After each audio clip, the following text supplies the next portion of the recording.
नमस्ते, मैं तनुश्री बंदोलिया स्वागत करती हूँ आपका Sarita Ramesh SR elite academy channel पर। आज हम एक और औषधीय वृक्ष के बारे में जानेंगे। जिस औषधीय वृक्ष की बात आज हम करने वाले हैं, जिसके बारे में हम जानने वाले हैं, उस वृक्ष का नाम है भीमल। भीमल के बारे में हम बहुत अच्छे से समझेंगे। पापा जी मेरे साथ ही हैं, पापा जी हमें बताएंगे। और भीमल एक बहुत कॉमन पेड़ है, उत्तराखंड में बहुत आयात पाया जाता है। तो चलिए अब पापा जी से पूछते हैं भीमल के बारे में कि भीमल का इस्तेमाल हम कैसे कैसे कर सकते हैं, किस तरह से इसका इस्तेमाल लोग गाँव में करते हैं। पापा जी आप बताएंगे भीमल के बारे में थोड़ा। भीमल के बारे में देखो, बचपन तो हमारा पहाड़ों में ही गुजरा है। तो इस पौधे के बारे में, इस पौधे का जैसे आपने एक पहले वीडियो बनाई ना बेडू बेडू के नाम से, तो इस पौधे का भी उत्तराखंड के मानव इतिहास में बहुत बड़ा योगदान रहा है। और ख़ासकर आपके जो व्यूअर्स हैं वो उनको ये बता देना चाह रहा हूँ, उनको याद दिलाना चाहता हूँ कि ये पौधा आपको जंगलों में नहीं मिलेगा। ये पौधा आपको जहाँ पर आबादी है ना, गांव में, गांव के इलाकों में ही ज़्यादा मिलता है और वहीं पे पनप जाता है। एक खासियत है इस पौधे की कि जहाँ पर घर होते हैं, गांव होते हैं, वहाँ पर ये पौधा अपने आप ही पनपने लगता है। जंगलों में बहुत कम पाया जाता है। अभी मैं पत्तियों पर आता हूँ, तो इसकी जो पत्तियाँ हैं वो गाय के लिए बहुत ही पौष्टिक आहार के रूप में हैं। इससे गाय का दूध बढ़ता है। और उसके बाद दूसरी चीज़, इसके जैसे ये, इसको पहाड़ी भाषा में दराती बोलते हैं। हिंदी में क्या बोलते हैं मुझे अभी तक पता नहीं है, लेकिन पहाड़ी भाषा में इसको दराती बोलते हैं। तो इससे हम जैसे ये, अगर इसका तना काटें, तना काटने के बाद ये इसकी पत्तियां हैं, ये पत्तियां निकाल देते हैं। ये पत्तियां निकाल के और किसी उसमें रख देते हैं और पीन उस में डाल देते होंगे पीन, हाँ, जिसे हम गाय के गाय लिए। का ब्रेकफास्ट बोलेंगे। सुबह सुबह इसको देते हैं और उसके बाद इससे गाय का दूध बहुत अच्छा बनता है। और उसके बाद ये जो खाल है ना, ये रेशा है। ये भीमल का पौधा, जैसे हम बार बार मैं इस चीज़ को याद दिलाना चाह रहा हूँ कि उत्तराखंड में मानव इतिहास में इसका बहुत बड़ा योगदान रहा है। आप थोड़ा कैमरा इधर लाइए, इस रेशे रेशे को को, और पास से दिखाइए। इस रेशे में जैसे हम जूट के बैग देखते हैं ना, इसी रेशे से जूट भी बनता है। ये जूट है एक तरह से। इसको क्या करते हैं, पानी में डाला जाता है। पानी में डालने के बाद इसको इसकी ये जो खाल है अंदर की, इस डंडी से, ये जो डंडी है ना, वाइट कलर में बदल जाती है और ये जो है ये छूट जाता है। इसको मैं नीचे रख देता हूँ फिलहाल के लिए। और ये इसका हाँ, क्या इसका रेशा बनता है। हाँ, इसका रेशा आप स्क्रीन में देख रहे होंगे कि ये चटाइयाँ जो दिख रही हैं आपको, ये सब इसी से बनी हुई हैं। और ये वाली लकड़ी, ये जो सफ़ेद रंग की लकड़ी है, ये जलाने के काम आता है।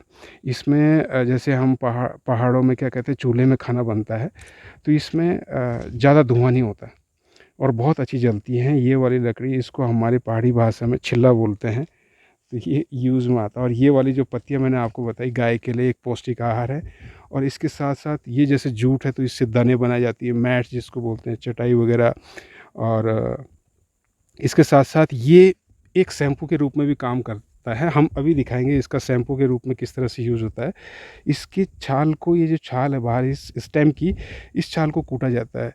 उसके बाद पानी में भिगोने के बाद बिल्कुल ये जैसे शैम्पू होता है ना, चिकना, उस तरह से हो जाता है। और बालों में भी चिकना करके और बालों को बिल्कुल जैसे सिल्की सिल्की टाइप में ये कर देता है। तो ये अभी हम देखेंगे। तो अब नेक्स्ट स्लाइड में हम देखते हैं इसका कैसे हम शैम्पू बनाते हैं, तो पहाड़ी भीमल का शैम्पू। यूज़ बेसिकली आप शैम्पू में भी कर सकते हो। इसका पत्तों का यूज़ है, इसके रेशे का यूज़ आप जूट बैग में कर रहे हो। बचपन से हमारी माता और जो हमारी दादी है इसका यूज़ करते आई हैं। तो शैम्पू के बारे में तो मैं श्योर हूँ कि इसका शैम्पू, और अभी भी हम बना के दिखाएंगे कि कैसे इसका शैम्पू बनाया जाता है।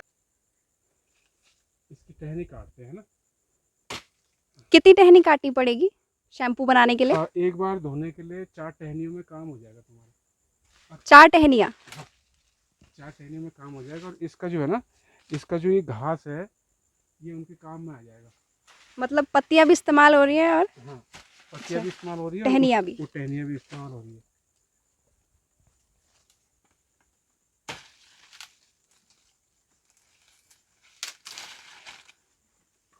ये पत्तियाँ तो उनके काम आ जाएंगी, गाय के काम आ जाएंगी ये पत्तियाँ। और ये जो है टहनी, हम इससे उसका रेशा निकालेंगे जो फिलहाल शैम्पू का काम करेगा। और उसके बाद इसका यान बन जाता है, जिसे हम जूट के रूप में कहते हैं। ठीक है, कमर्शियल भी इसका बहुत यूज़ है। कमर्शियल बहुत यूज है इसका उत्तराखंड में। तो फिलहाल शैम्पू के बारे में क्या कहूँ, कई जगहों पे इसका शैम्पू बनाया जा रहा है उत्तराखंड में ही। मैंने खुद दादी से सुना है कि जब शैम्पू अवेलेबल नहीं थे उस टाइम, पहले के टाइम पे, हाँ, तो ये नेचुरल शैम्पू की तरह काम करता था। हाँ।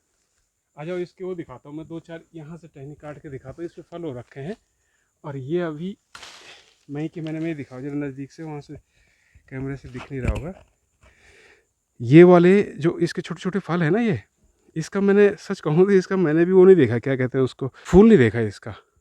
फूल हो सकता है छोटे छोटे, लेकिन कभी फूल में देख नहीं पाया इस पौधे के। सीधे हमें क्या मैंने इसका ये छोटे छोटे फल ही देखे। ये भी ग्रीनिश हैं और बाद में ये जो है ना ब्लैक कलर में हो जाते हैं। जब हम इनको खाते थे तो मुंह काला हो जाता था, चूरी पकड़ी जाती थी। ये भी हम खा के आए हैं। कैसा टेस्ट होता है इनका? बहुत मीठा, मीठा। शहद के जैसा। जब ये पक जाता है तो शहद के जैसा ये वाला इसका रस निकलता है इससे। और बाहर की जो छाल है जिसको हम फाइबर बोलते हैं, फाइबर पेट के लिए वैसे भी बहुत फ़ायदेमंद है। तो फाइबर हो गया और उसके बाद कार्बोहाइड्रेट और एंटीऑक्सीडेंट से तो भरा पड़ा है ये जो पूरा पौधा है। तो ये इस पौधे की औषधीय पौधा और बहुत सारी खासियत है इसकी। तो लगभग कितने समय में पक जाएगा ये? ये लगभग 3 महीने तो हर फल को लगते ही है, 20 से मतलब अभी तो लेके। समय, अभी हाँ, होंगे नहीं इस पेड़ पे पके हुए फल? नहीं अभी पके हुए नहीं हैं। पके हुए अगर होंगे तो वो काले रंग में हो जाते हैं, लेकिन अभी पके हुए नहीं दिख रहे, सारे के सारे हरे हैं, कच्चे हैं अभी। तो अभी चलिए कोई मिलना बात मुश्किल नहीं। नहीं, हाँ, हमें इसका हम अभी हम इसका शैम्पू बनाते हैं। हाँ अब नानी हमें बताएंगे कि कैसे भीमल का शैम्पू बनाया जाता है। हाँ बेटा, ये भीमल का पेड़ है। पहले हम इसकी टहनियाँ तोड़ के लाते हैं, फिर इसकी पत्तियाँ अलग करते हैं, ऐसे सारी पत्तियाँ झाड़ के, फिर इसको कूट के इसका छिलका होता है जो, इसको अलग निकाल लेते हैं। अच्छा। और इसका छिलका निकाल के कूट के इससे शैम्पू बन जाता है। इसको सिर पे बालों पे लगाओ तो बाल बड़े सॉफ्ट हो जाते हैं, शाइनी हो जाता है। शाइनी सॉफ्ट, बिल्कुल। आप खींच के दिखाएंगे? हाँ हाँ, श्योर।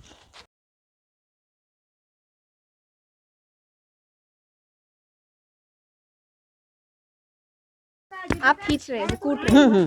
इसको कूट के ना, इसका जो बाहर का छिलका होता है वो बाहर निकल जाता है, अंदर की लकड़ी इसको फेंक देते हैं। ये देखो, ये निकल जाएगा फिर ये, और ये लकड़ी अलग हो जाती है, इसका छिलका अलग हो जाता है। बढ़िया।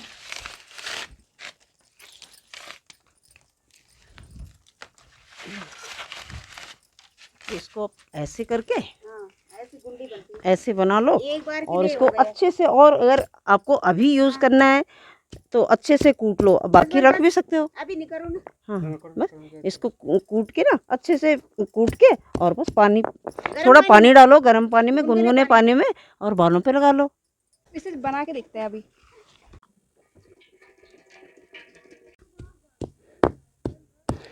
ये हमने अपना शैम्पू कम्प्लीटली इसको मिक्स कर दिया है, बिल्कुल ही कूट भीमल लिया को है। अच्छे से कूट दिया। हाँ, कूट लिया है। अब इसके बाद इसको, ये पानी जैसे इसमें रखा हुआ है ना परात में, इस पानी में इसको डाल देना है ऐसे। देखो पानी में डालते ही इस पे झाग सा बनना शुरू हो गया। ये देखो झाग सा बनना शुरू हो गया इस पे, झाग से बनना शुरू हो गया, बिल्कुल देखो चिकना हो गया।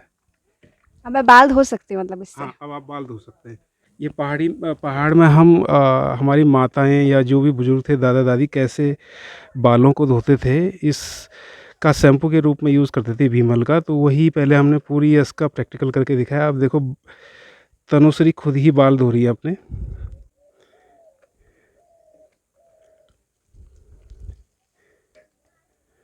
पानी ऊपर को लो, ऊपर को।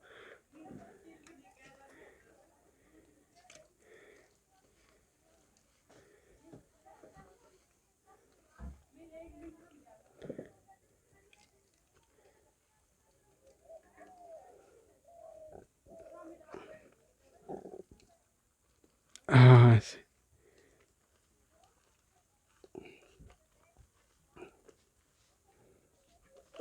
बिल्कुल। इसका जो क्या बोलते हैं उसको, ऑडियोर बोलते हैं ना, हाँ जी। जिसकी खुद की खुशबू होती है। तो इस पे भीमल की एक अलग सी खुशबू आपको महसूस होगी बालों में। ये बिल्कुल ऑर्गेनिक शैम्पू की तरह काम करेगा। और जो हम बाज़ारों से लेते हैं वो ऑर्गेनिक नहीं होता है, वो एक तरह का केमिकल है जो बालों को नुकसान भी देता है। अगर कंडीशनर है, जिस शैम्पू पे कंडीशनर लिखा रहता है वो महंगा मिलता है, जैसे महंगे शैम्पू होते हैं, लेकिन ये ऑर्गेनिक है। और हमने 4 डंडियाँ तोड़ी और 4 डंडियों से इसमें इतना शैम्पू बन चुका है कि 4-5 लोग इससे बाल धो सकते हैं बड़े आराम से।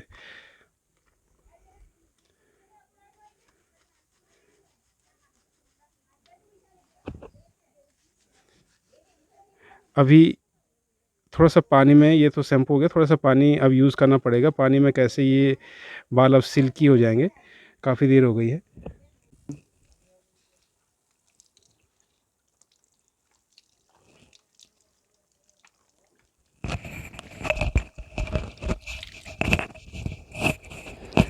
भीमल के शैम्पू से सिर धोने के बाद, भीमल का शैम्पू सिर पे लगाने के बाद साफ़ पानी से सिर साफ़ करना होगा, ताकि जो उसके फाइबर और रेशे हैं वो बालों में ना अटके रहें।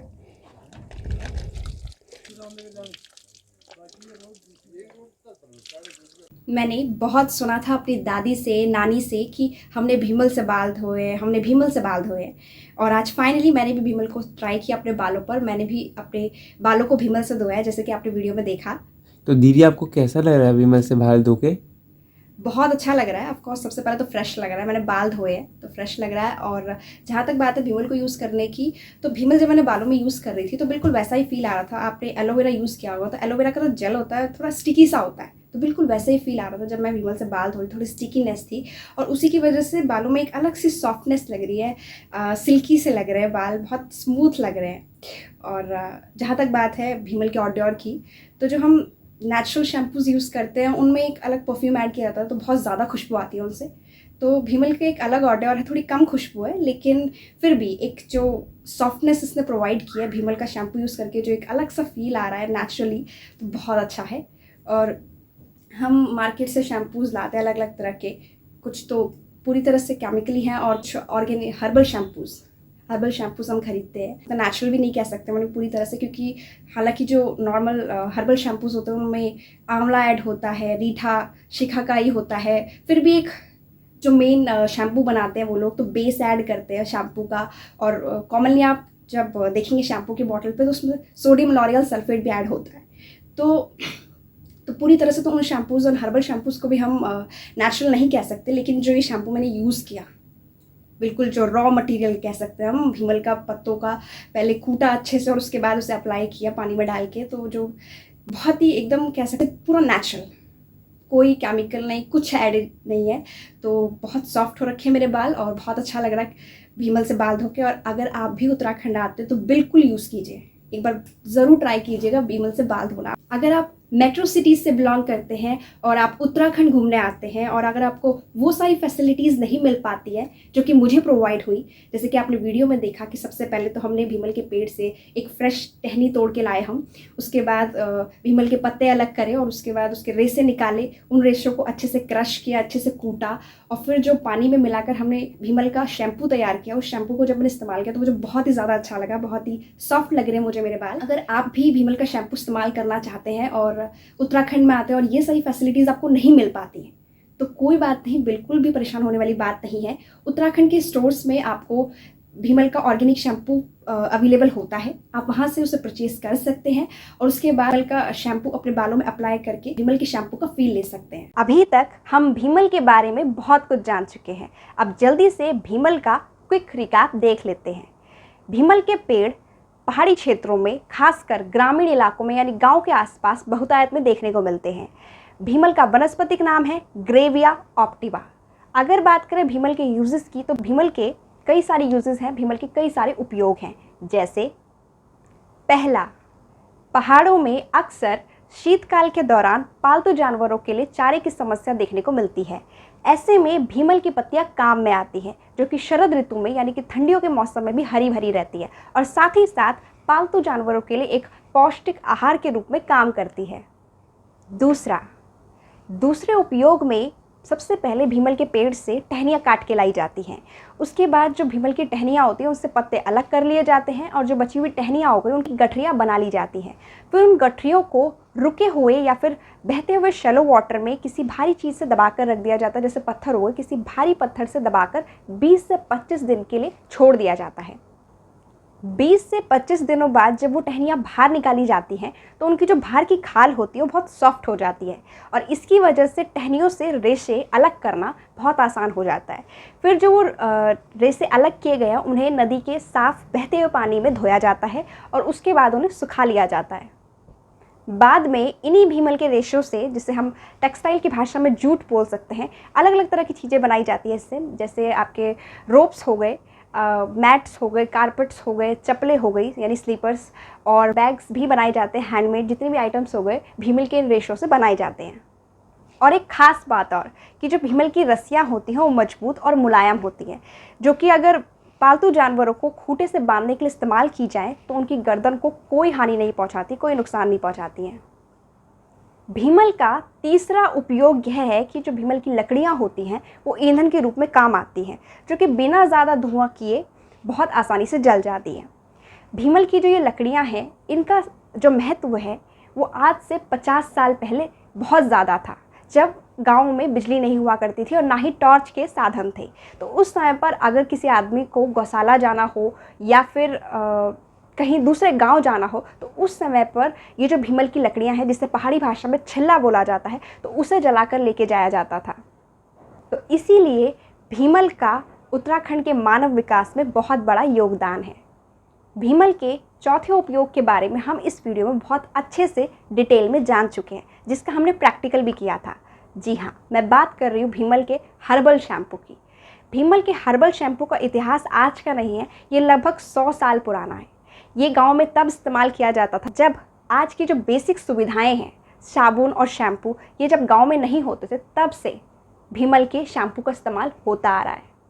तो इस तरह से हमने जाना उत्तराखंड के एक और ख़ास महत्वपूर्ण वृक्ष भीमल के बारे में। तो अगर आपको मेरा ये वीडियो अच्छा लगा है, इन्फॉर्मेटिव लगा है, तो do give it a big thumbs up and do subscribe our channel Sarita Ramesh SR Elite Academy. Thank you for watching.